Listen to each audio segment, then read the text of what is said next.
My mother always said military service was for people who couldn't do better. My father called it a waste of potential. My brother smirked and said girls don't belong in combat. None of them knew that while they were busy dismissing my choices, I was becoming one of the youngest colonels in U.S. Air Force history. The annual Morrison family dinner was in full swing, crystal glasses clinking as my relatives celebrated my brother Michael's latest promotion at Anderson Global, where my father was a senior vice president. The dining room of my parents' suburban mansion echoed with practiced laughs and polite applause as Michael detailed his rise through the corporate ranks. Junior VP of Operations by 30, my father announced proudly, raising his glass. Now that's the Morrison way. I sat quietly, pushing food around my plate, remembering all the times he'd told me I was destroying the family legacy by choosing military service over corporate success. 10 years of achievements, promotions, and decorated service. Yet in this room, I was still just the disappointment who couldn't cut it in the real world. And what about you, Sarah? Aunt Patricia's voice dripped with false concern. Still playing soldier? I met her gaze steadily. I'm still serving, yes. My mother jumped in quickly as if my career needed justification. Sarah's doing administrative work now. Something with computers, isn't it, dear? By something with computers, she meant leading the Air Force's most advanced cybersecurity division and overseeing a team of over 300 personnel, then sure. But they didn't have clearance to know that, and I'd long since stopped trying to explain. Such a shame, my Uncle Robert sighed. With your education you could have had a real career by now. Making real money like Michael. Michael raised his glass again, grinning. Hey, it's not too late, sis. I could probably get you an entry-level position in my department. You know, something more suitable for a woman. The table erupted in knowing chuckles. I gripped my water glass tighter, thinking about the classified briefing I'd given to the Joint Chiefs just last week. About the presidential commendation sitting in my office. About the operation I'd be leading tomorrow that would make headlines, not that I could ever take credit for it. Sarah just needs to accept that some people aren't cut out for the corporate world, my father said, his voice carrying that familiar note of disappointment. The military is, well, it's a perfectly respectable fallback option. Fallback option. I almost laughed. They had no idea that Anderson Global, my father's precious company, had desperately been trying to secure a contract with my division for months. A contract that I would be reviewing tomorrow morning. I heard they're letting women be officers now, my cousin Emma chimed in. Maybe you could try for a promotion, Sarah. Aim for sergeant or whatever comes next. I bit back the urge to correct her obvious ignorance about military ranks. Let them think what they wanted. Tomorrow would be interesting enough. Actually, my mother added, brightening suddenly, Sarah's friend James just started his own tech company. He's single, you know.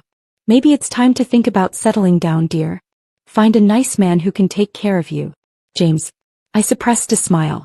They meant Major General James Harrison, my direct superior, and certainly not single, unless you counted his recent divorce from his husband.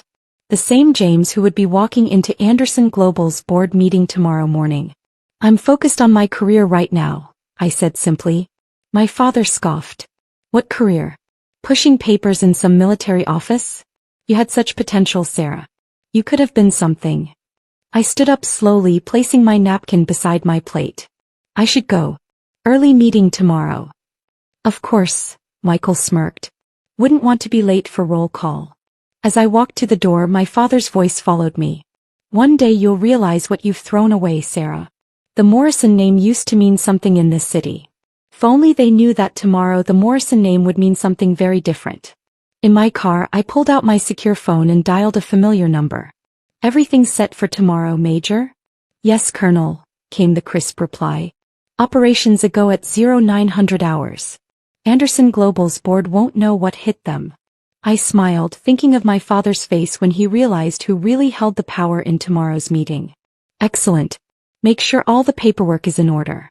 I want this by the book. Of course, ma'am. Though I still think you should have told them. I watched the lights of my parents' house fade in my rearview mirror. They'll find out soon enough. Back in my apartment, not the modest military housing my family imagined, but a penthouse overlooking the city, I reviewed the files for tomorrow one last time. Anderson Global's cybersecurity systems were outdated, vulnerable. They needed our contract desperately, though though they didn't know just how desperately yet. My phone buzzed with a text from Michael. Seriously sis, think about that entry-level position. Better than wasting your life playing soldier. I set the phone aside and opened my laptop, pulling up the classified intelligence report that would rock Anderson Global's board meeting tomorrow. Sometimes the best revenge isn't telling people they're wrong, it's letting them figure it out for themselves. I opened my closet, pushing aside the casual clothes to reveal my dress uniform, medals gleaming in the soft light. Tomorrow I wouldn't be Sarah Morrison, the family disappointment. I would be Colonel Sarah Morrison, commanding officer of the Air Force's Cyber Operations Command, and the person holding Anderson Global's future in my hands. My father always said the Morrison name meant something in this city. Tomorrow he'd learn just how right he was, just not in the way he expected. I picked up a framed photo from my desk, me at 18, standing proud in my Air Force Academy uniform while my family looked on with barely concealed disapproval. 10 years, countless missions and 3 promotions later, I was about to show them exactly what their fallback option had become. The next morning I arrived at Anderson Global's headquarters an hour before the board meeting. My dress uniform was pristine, medals and insignia perfectly placed. The security guard at the desk did a double take when he saw my credentials. Colonel Morrison? Are you related to? Yes, I said simply. I'm the VP's daughter. He straightened immediately, catching sight of my rank insignia. Ma'am, Major General Harrison is waiting for you in the executive conference room. I took the private elevator to the top floor, remembering all the times I'd visited my father's office as a child. Back then this building had seemed like a temple of success. Now it was just another stop in my mission. James was waiting, his own uniform commanding instant respect. Ready for this, Colonel?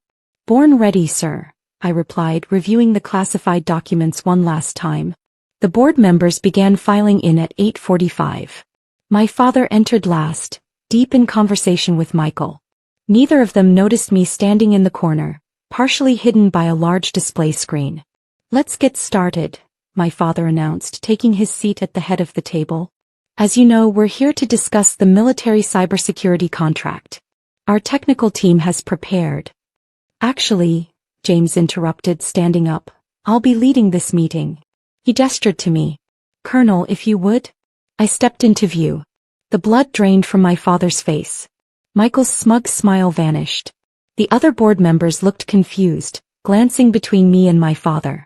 Good morning, I said, my voice carrying the authority of command. I'm Colonel Sarah Morrison, commanding officer of the Air Force Cyber Operations Command. We're here to discuss serious vulnerabilities in your network security. Sarah, my father sputtered. What is this? I clicked a button, bringing up the classified report on the screen. 3 months ago, our team detected multiple breach attempts on your systems. Foreign actors targeting your infrastructure, client data, and proprietary technology. The board members shifted uncomfortably. Michael was staring at my medals as if seeing me for the first time. Your current security protocols are. I paused, letting them squirm. Inadequate. The contract you're seeking isn't just about business. It's about national security. I advanced to the next slide, showing exactly how vulnerable their systems were. Several board members gasped. My father's face had turned ashen. Colonel Morrison, one board member spoke up. What are our options? My father tried to regain control. Now wait a minute. Sarah, you can't just come in here and... That's Colonel Morrison, Mr. Vice President, James cut in sharply. And she absolutely can. In fact, she's the only one who can approve this contract. I laid out the terms: strict protocols, complete system overhaul, and regular audits by my team. The price tag made several board members wince. But they knew, as we did, that they had no choice. If you choose not to comply, I added, we'll be forced to classify Anderson Global as a security risk. That would mean the immediate termination of all government contracts. My father's jaw clenched. He knew what that would mean, the end of Anderson Global as they knew it. The choice is yours, I concluded. You have 24 hours to decide. As the board members filed out, my father remained seated, staring at me as if seeing a stranger. Michael lingered by the door, his earlier arrogance replaced by shock. All this time, my father finally said, you were a colonel? Head of cyber operations? The person holding your company's future in my hands. I smiled slightly. Yes. All those things you thought I'd never be. Why didn't you tell us? Would you have believed me? Or would you have dismissed it like everything else I've done? Michael stepped forward. Sis, I didn't know. Clearly, I cut him off. By the way, that entry-level position you offered? I make 3 times your salary and that's just my base pay. I gathered my documents, preparing to leave. My father stood up suddenly. Sir, wait.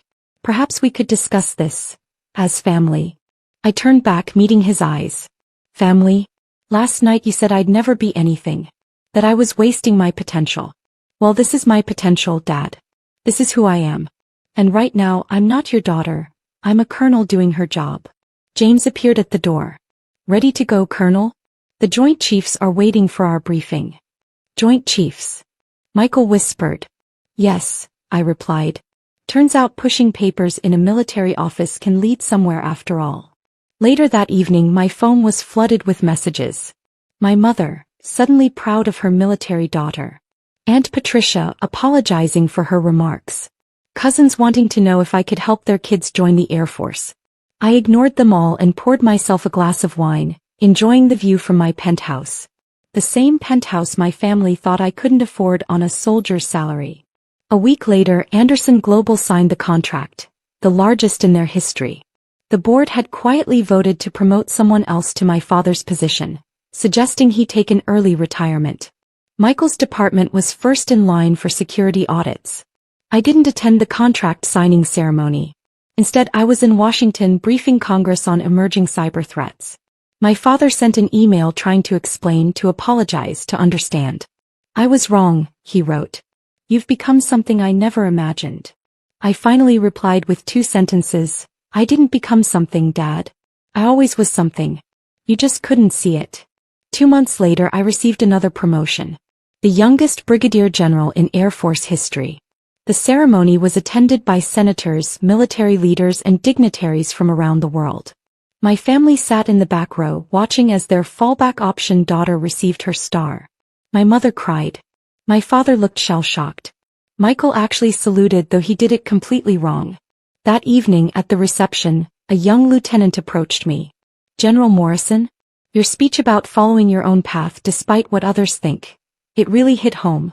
My family doesn't support my service either. I smiled, remembering that photo of me at 18 standing proud while my family frowned. Let me tell you a story, I said. It starts with a family dinner where they told me I'd never be anything. The lieutenant listened intently as I shared my journey. Around us, the reception continued, my new world of generals, politicians, and real power brokers. Through the window, I could see my family huddled together at their table, still looking out of place in this world they'd never understood. Sometimes success isn't about proving others wrong. Sometimes it's about proving yourself right. And sometimes, just sometimes, the path everyone tells you to avoid is exactly the one you're meant to take. I touched the general's star on my shoulder, remembering all the nights I'd stayed up studying while Michael partied, all the missions I'd completed while my family attended charity galas, all the promotions I'd earned while they mocked my choices. My father had always said the Morrison name meant something in this city. He was right. But now it meant something entirely different, something he never expected, something he couldn't control, something that had nothing to do with corporate success or family legacy. It meant excellence. It meant service.